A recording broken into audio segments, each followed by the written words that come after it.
네, 담수님 오늘은 저희가 금리가 하락한다는 신호가 이제 생겨서 그러면 금리 하락 신호가 포착되었을 때 우리가 배당주의 향배는 어떻게 될까? 우리가 좀 구매를 그때 좀 해봐도 될까? 근데 이 배당주를 국내 배당주가 아니라 미국에 있는 배당주를 한번 얘기를 해보고 싶어서 그래요.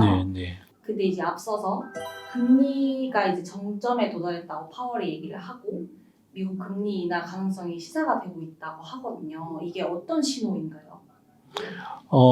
이게 이제 고금리가 지속되면 모두가 고통받거든요. 그런데 드디어 이제 미국이 금리 인상 사이클을 종료하겠다고 그러는 거예요. 그런데 이건 제가 이제 말씀드리고 싶은 게 제가 유튜브를 시작한 게 이제 작년 초에 했다 그러면 전혀 이제 제가 그때 안내를 드렸겠지만 미국이 금리를 올리기 시작한 게 오래전 얘기 같죠, 그죠? 하도 오래 시달려서 작년이에요, 작년. 얼마 안 됐는데. 작년 1월 달. 작년 1월부터 올리기 시작해서 급속히 자이언트 스텝, 빅 스텝, 뭐 울트라 스텝 이러면서 막 솟구쳐 올린 거예요. 근데 그러면 그게 갑자기 생겨난 일이냐? 아니라는 거죠. 이것도 코로나 때문에 생긴 일이에요. 코로나 때 너무 과도한 유동성을 풀었기 때문에 유동성이 많아지면 자연스럽게 상품 가치가 올라가야죠, 그죠? 돈의 총량이 늘었는데 실물이 갑자기 늘지는 않잖아요. 그럼 총량이 늘었으니까 물가는 오를 수밖에 없는 거라고요. 그럼 작년 1월 달에 첫 금리 인상 스타트를 했을 때 그때 생각을 해야 된다고요. 돈이 너무 많이 풀렸으니까 전 세상에 있는 실물 자산은 그대로인데 총량이 증가하지 않았는데 실물 자산을 밸류에이션하는 돈의 양이 늘었구나.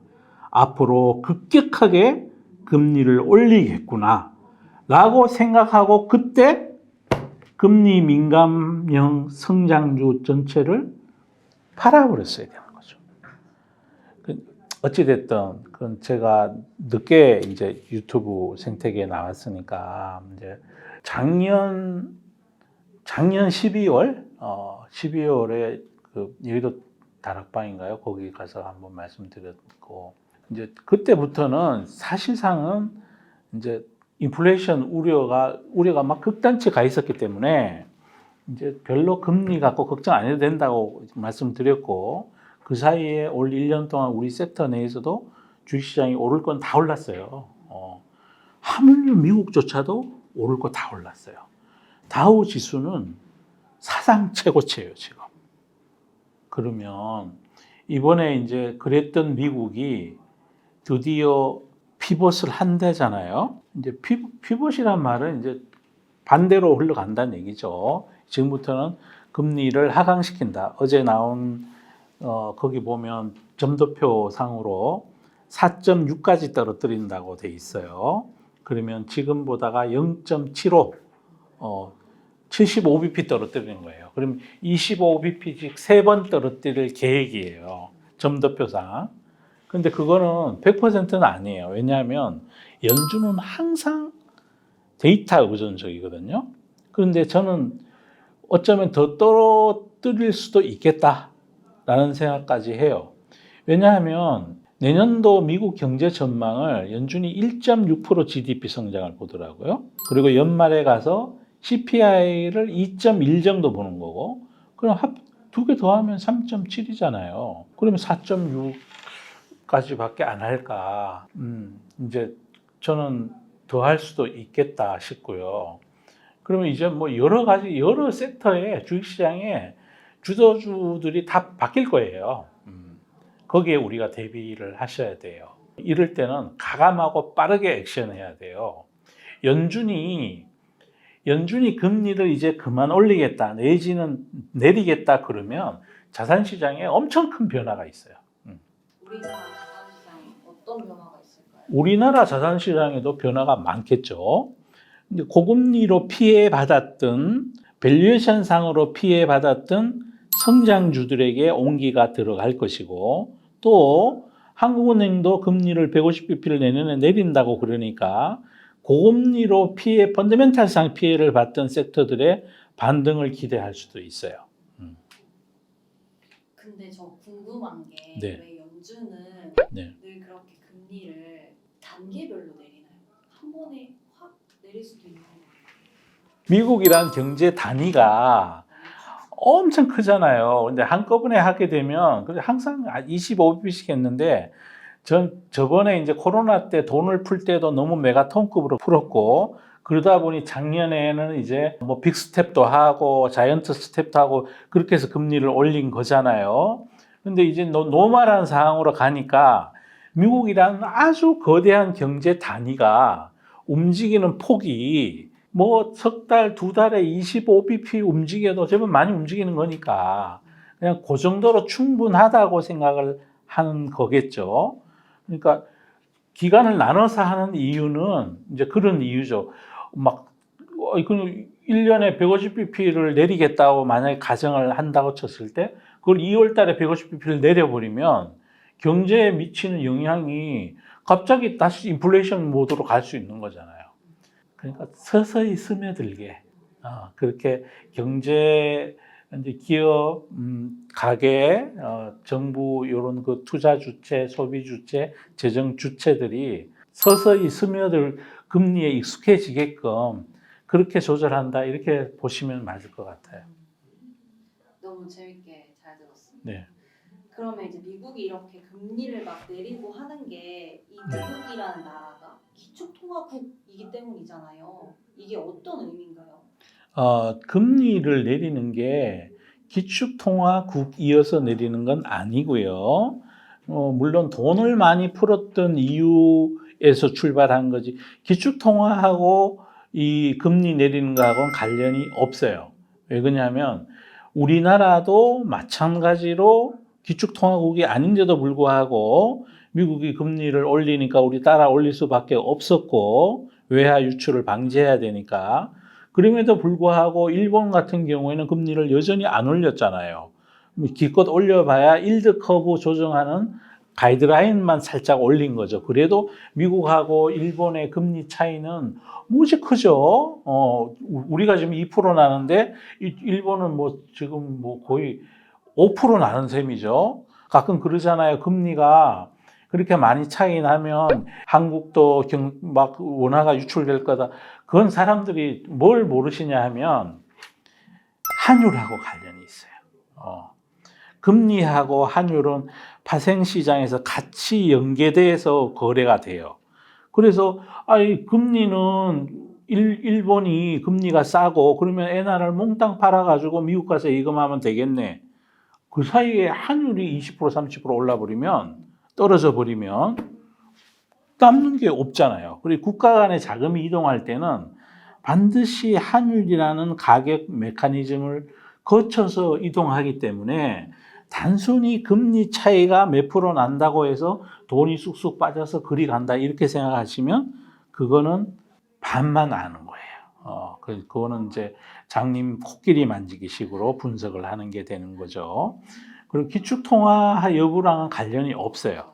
그리고 기축통화는 미국만 기축통화는 꼭 아니잖아요. 기축통화를 추구하는 중국도 자기도 기축통화 하겠다 그러고 결제가 많이 이루어지는 통화로 보면 달러가 가장 크고 그다음에 유로화, 엔화, 그다음 스위스 프랑도 결제 통화로 많이 있어요. 스위스는 EU에 가입 안 돼 있잖아요. 독자적인 통화 체계를 가지고 있어요.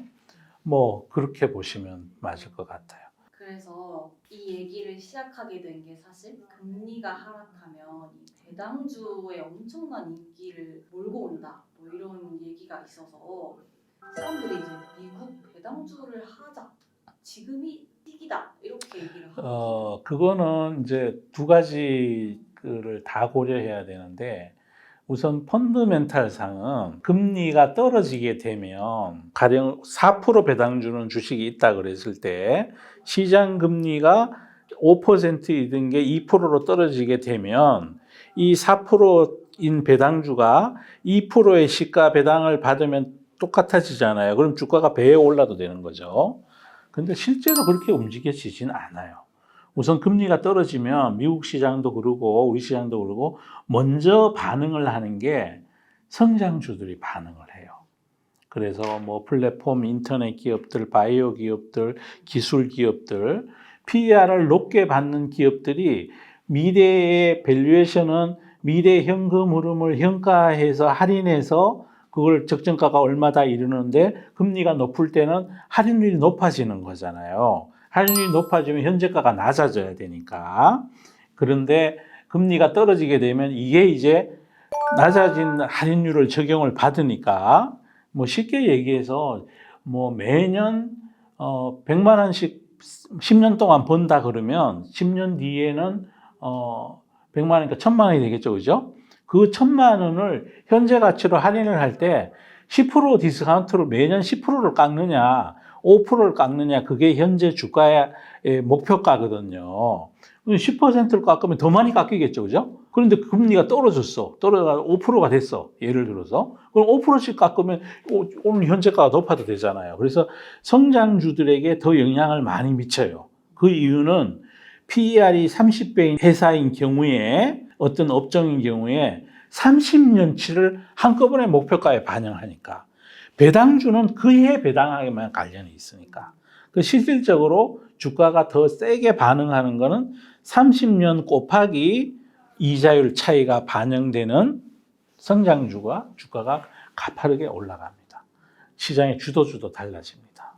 그리고 아까 말씀드렸듯이 금리 때문에 펀더멘탈 훼손을 심하게 겪었던 어떤 피해 섹터들이 있다면 걔들도 이제 지금부터 금리가 떨어져 나도 살 뻔났네 이자 비용 줄어들겠네 이러면서 좀 올라가요. 올라가는데 그거조차도 아까 그거 성장주하고는 보다는 안 올라요. 이론상 그럴 수밖에 없는 거잖아요. 30년짜리를 30년치 금리 변화를 두레이션 30년짜리 채권이랑 똑같은 거죠. 그죠? PER 30배를 받는 기업에 있어서 PER 30배라는 게 한 해 이익의 30배를 곱하게 해준다는 건데 그 30배를 곱하게 해주는 거를 디스카운트율을 낮추는 거니까 더 성장주가 빨리 이론상 올라갈 수 있는 논리적인 배경을 갖게 되는 겁니다. 배당주는 그 다음일 수도 있고. 그럼 왜 이렇게 사람들이 배당주에 열광을 하는 걸까요? 이제 그거는 우리 이제 인구 구조의 노령화? 안정적인 현금 흐름이 사실은 그 우리가 살아갈 때 주식 투자도 그러고 우리 모든 경제 활동을 하는 분이 제일 꿈꾸는 게 따박따박 월세 받기, 건물주 하기. 그걸 제일 좋아하잖아요. 그게 따박따박 아닙니까? 변동성 없이 나는 신경 안 써도 되고 나는 그냥 놀러만 다녀도 되고 그 따박따박이 배당이죠. 배당이죠. 근데 우리나라는 배당을 주는 주체가 내수산업일 경우에 은행이나 이런 데는 따박따박이 가능한데 이제 수출 기업이거나 이럴 때는 따박따박이 거의 불가능해요. 왜냐하면 펀더멘탈이 해외 의존적인 거니까. 해외 경기가 나빠지면 그 해는 돈을 못 벌어. 그럼 배당을 아이고 원래는 죄송합니다. 제가 원래 장사를 못 해가지고 드릴 돈이 없습니다. 미국에 이제 기초를 둔 기업들은 그런 의존적이지 않기 때문에 조금 그렇습니다. 안정적이죠. 미국은 GDP 성장의 거의 대부분이 소비에서 나와요. 자체 시장이 있다는 거죠. 그리고 또 미국은 전 세계의 기술 패권을 가지고 있잖아요. 군사 패권도 가지고 있고 또 자원 패권도 사실은 가지고 있어요. 식량 패권도 가지고 있고 그래서 미국 기업의 어닝에 기술 기업이 아닌 경우에 그런 기술 기업이어도 그 아주 빅테크 기업인 경우에는 어닝의 변동성이 크지 않습니다. 그래서 거기는 그냥 안정적으로 배당 주고 자사주 소각하고 막 그럽니다. 영업 활동에서 현금 흐름이 잘 생기다 보니까 굳이 증자를 안 해도 되는 거예요. 재무 활동할 필요가 없는 거예요. 가장 현금 흐름표에서 기업에서 투자자에게 제일 좋은 거는 영업 활동에서 예를 들어 10억을 벌어서 5억 투자하고 5억 배당 주고 5억 투자하는 게 투자 활동의 현금 흐름이 마이너스 5억이 되겠죠. 재무 활동에서 또 마이너스 5억이야. 배당을 주거나 자사주를 사면 그게 투자자 입장에서 제일 해피한 거죠. 자기가 본업에서 10억을 벌어서 투자 5억 하고 5억은 배당 주고 주주로서 제일 좋죠. 미국 회사 중에 이런 회사들이 많아요. 근데 우리나라는 안 그런 데가 많아요. 중국도 그러하고 영업에서 10억을 버는 게 아니라 한 3억을 벌고 투자를 한 7억을 해. 앞으로 잘 될 것 같다는 생각이 드는 거야. 그러면 돈이 4억 모자라잖아요. 그럼 4억은 증자를 하거나 은행에서 돈을 빌려요. 그런 기업은 안 좋은 기업이라고 할 수 있죠. 주식 입장에서 보면. 왜냐하면 위험을 키우는 거니까 점점. 증자를 하면 주식이 발행 수량이 늘어나니까 주가가 희석되는 거고 다이루션 된다 그러죠. 희석화 된다.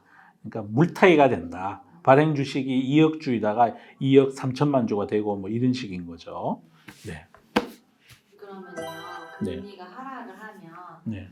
채권 투자는 또 어떻게 바라봐야 돼요? 금리가 하락하는 구간에서는 지속적으로 하락할 게 예견된다 그러면 채권 투자를 하면 무조건 돈을 법니다. 그런데 지금 미국의 정책 금리가 5.25잖아요. 그죠? 5.25인데 미국의 10년물 국채 금리는 이미 4.1까지 떨어졌어요. 시장이 항상 선반영을 하는 거거든요. 그러면 내년 연말에 FOMC 점도표상 4.6을 간다고 그랬는데 이미 10년물은 4.1까지 와 있어. 그래서 지금 채권을 지금 들어가서 내년 연말까지 가는 동안 돈을 벌려면 내년 상반기 정도 됐을 때 그 뒤 1년 뒤에 점도표가 또 공개가 되겠죠. 그게 한 3.5가 됐다. 그러면 돈을 많이 벌어 있겠죠. 더 떨어지겠죠. 근데 4.6인 거를 기대해서 들어가는 거는 지금으로서는 혜택이 없는 거고요. 작년에 이제 10년물 금리가 아주 짧은 기간에 지금 떨어지고 있는 거예요. 10년물 금리가 막 피크를 갔을 때는 언제였냐면 기억하실지 모르지만 미국 3분기 GDP가 5.9% 나왔다 그랬을 때 장중에 5.2까지도 갔어요. 10년물 금리가. 그럼 그때 산 사람은 대박 난 거죠, 지금. 1% 곱하기 10년인데, 10년인데, 두레이션 10년짜리면 채권 가격이 엄청 올랐겠죠. 그럼요. 원금은 당연히 있는 거고, 채권 가격 자체가 올라가서 매매가가 올라가 있다니까요. 금리가 떨어지면 채권 가격은 올라요. 그래서 금리가 지속적으로 하락할 거다. 미국의 GDP, 그 다음에 인플레이션이 점점 하강해서 내후년에 옛날에 놀던 가격대 2%대로 올 거다 싶으면 지금이라도 채권 사시면 돼요. 네. 그러면 마지막으로 대체자산이라고 하는 금 투자는 어떨까요? 저는 안 좋아합니다. 안전하긴 하지만 금은 제가 금 관련해서 책도 몇 권 읽고 그랬는데 금은 상식적으로 전 세계에서 소비가 제일 많이 금을 제일 좋아하는 나라가 어딘지 아세요? 미국? 아니요. 미국 사람들 금 별로 안 좋아해요. 중국? 중국보다 더 좋아하는 데가 있어요. 인도. 왜요? 거기는 장신구로 금을 엄청 선호해요. 그래서 인도 여성들이나 남성들 혹시 비행기에서 타고 계신 거 보면 금으로 금 팔찌 그걸 엄청 좋아하세요. 그래서 전 세계에서 그 새로 생산되는 금의 총량이 해마다 대략 나오고요. 제가 저번에 서베이 했을 때 해마다 13만 톤 뭐 이렇게 아마 나오고 거기서 인도가 그 중에 한 6만 톤, 7만 톤 막 소비하고 그래요. 그리고 금은 백금은 산업용으로 쓰이는데 우리가 생각하는 일반 금은 산업용으로 안 쓰이고 금의 주된 소비처는 예전에는 화폐 저장 수단 더하기 어떤 보석류 장신구로 쓰이고 지금은 화폐 저장 수단은 아니잖아요. 금태환이 안 돼요 지금. 오직 지폐 갖고만 나오는 거지 금하고 뭐 돈하고 바꿔주는 제도가 없어졌단 말이에요. 그 뒤부터 1972년도 닉슨의 금태환 조치 중단 이후부터 그때 금을 사서 지금까지 들고 있으면 다우 지수가 상승한 거에 아마 5분의 1도 안 올랐어요. 그래서 금은 장기적으로 재미없어요. 없어요. 다만 그때 인기만 있을 뿐이에요. 그리고 또 우리나라의 금시장은 인도 다음으로 중국이만 해요. 우리나라 금시장은요. 세금 안 내는 뒷금 시장이 있고 세금을 내는 앞금 시장이 있어요. 그러니까 무슨 금 거래소 뭐 이런 데 있잖아요. 예, 예, 예. 그런데 거기다 세금 안 내고 막 그래요. 우리나라 국세청에 체납자 순위 1등부터 50위까지는 금은방들이에요. 그런데 홈쇼핑이나 이런 데서 금 사잖아요. 그럼 바가지 엄청 쓰는 거예요. 금은 국제적으로 일물일가인데 달러 기준으로 거기는 20% 30% 비싸게 파는 것 같아요. 제가 저번에 한번 봤어요. 확인도 해봐서. 그 대신에 골드바를 뭐 요거는 뭐 금두꺼비, 요거는 뭐 금열쇠 이래가 팔거든요. 그래봐야 녹여놓으면 금은 금인데 뭐 세공비 들어가지도 않는데.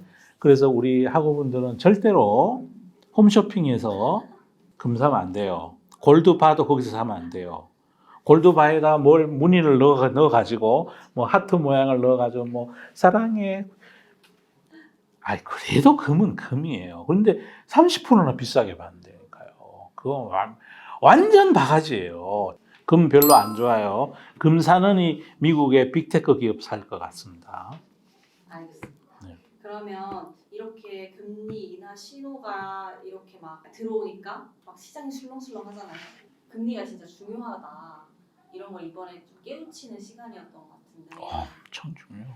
네. 우리 학우분들한테 이제 그런 시장에 깨어있음 이런 걸 또 한 번만 더 말씀해 주시면. 제가 수업하면서 우리 그 수업에 급훈에 딱 나와요. 금리 상승기에는 주식 투자하지 그러니까. 근데 제가 상승기가 끝나고 나서 유튜브를 시작해서 주식사 된다 이렇게 말씀을 드렸고, 그러면 반대로 지금은 금리 하락이 시작되잖아요. 섹터를 바꾸셔야 돼요. 한국의 배당주 들고 뭐 이랬던 분들은 지금 연말이니까 이제 다행히 배당 불허 거래가 되잖아요. 얼른 그 PER 높은 주식들로 좀 옮겨가야죠. 근데 우리나라는 미국은 이제 PER 높은 주식이 안정적으로 PER이 높게 거래되는데 우리나라는 어떤 기업들은 펀더멘탈이 깨진 회사들이 있어요. 게임주도 그러했고 또 뭐 바이오도 그런 회사들이 많아요. 그래서 우리나라에서는 대표 기업들이 가장 민감하게 반응을 할 거고요. 그러니까 안정적인 비즈니스 모델인데 PER이 높고 어닝의 훼손도 별로 없었고 원래도 어닝이 증가했고 그런 와중에서 단지 시장의 인기가 역쏠림이 생겨서 그랬던 기업들은 내년에 주도주가 될 수 있어요. 가감히 액션할 결심을 하셔야 돼요. 네. 눈 딱 감고. 네. 네. 그럼 오늘은 여기까지 네. 마무리하도록 하겠습니다. 네. 감사합니다.